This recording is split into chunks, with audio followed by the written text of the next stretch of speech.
Saya tiada hari tanpa melakukan kejahatan.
Yang sangat menyedihkan, sangat memilukan, saya itu sudah Islam, dakwah, kadang-kadang ada aja tokoh-tokoh Islam cari saya untuk menyelesaikan satu masalah dengan kekerasan. Ya Allah, nah di situ akhirnya saya minder. Berkawan, kalau saya nggak lakukan gimana, saya mau lakukan gimana. Jadi kayaknya, ya kalau orang awam ya wajar-wajar aja. Ini tokoh agama, ulama menyuruh saya ini. Akhirnya di mata mereka itu kayaknya saya masih penjahat dan preman. Coba kalau Anda seperti ini, sedih nggak? Itu berlaku sampai sekarang. Papa saya orangnya keras dan tegas. Keras untuk kebaikan dan tegas untuk saya biar berprinsip. Itu pun papa saya pasti ada tujuan agar saya tidak seperti beliau. Beliau banyak mengajarkan kepada saya bagaimana menjadi anak yang baik, jadi istri yang baik, jadi pekerja yang baik, dan juga bagaimana jadi seorang muslimah yang baik. Yang jelas beliau mengajarkan kepada saya kebaikan untuk dunia dan akhirat. Pak Anton itu menurut saya orangnya ya begitu, baik apa sih, keras dari cara mendidik dia tuh keras, didik anak-anak tuh, tapi bagus cara didikannya itu. Buat anak-anak juga.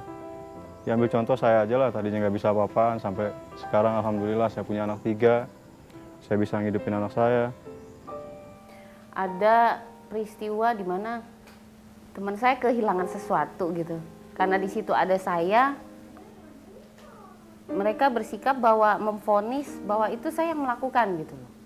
Tapi karena saya tidak merasa melakukan, saya menjelaskan kepada mereka. Saya bilang bahwa saya tidak melakukan hal itu. Di situ ada siapa, silakan panggil. Nah, setelah selesai, baru kami klarifikasi semuanya. Jelas bahwa bukan saya yang melakukan. Nah, saya dituduh seperti itu ya karena anak bekas penjahat. Jadi mereka menuduh saya seperti itu. Tapi saya rasa wajar karena mereka belum kenal saya, belum tahu sikap saya seperti apa gitu. Saya kenal dengan beliau Bapak Haji Anton Medan sejak setahun lalu, Februari 2007. Menurut saya beliau adalah ya seorang tokoh yang dikenal oleh masyarakat dan orang yang gigih untuk bekerja untuk kemaslahatan baik diri sendiri ataupun masyarakat Islam pada khususnya.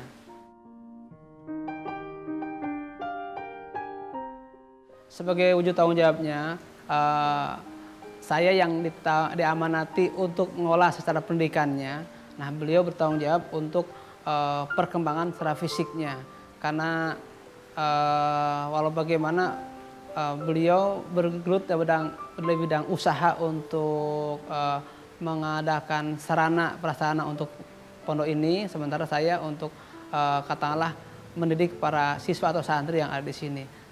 Segala keperluan yang dibutuhkan oleh pesantren dalam bentuk fisik, beliau memenuhi.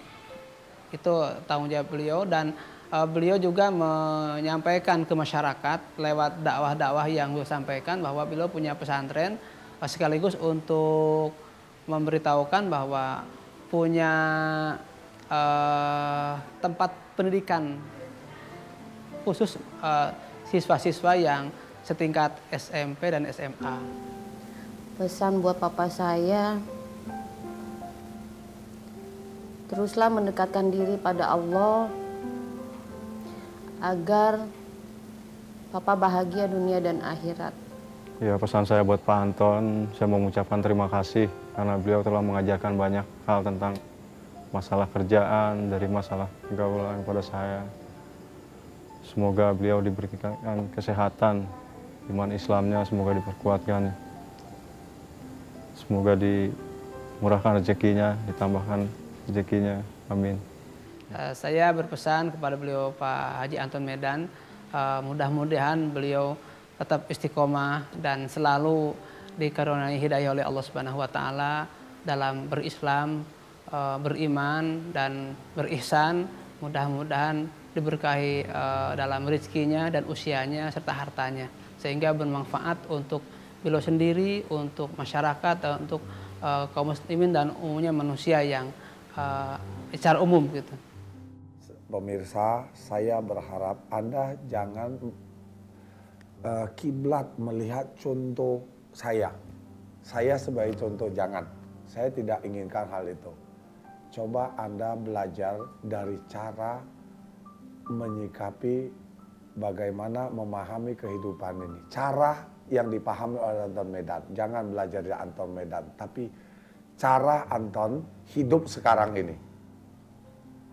Saya hanya minta kepada pemirsa, pahamilah cara hidup Anton Medan sekarang. Bukan Anton Medan jadi contoh. Saya ini apa sih? Saya nggak ada apa-apanya.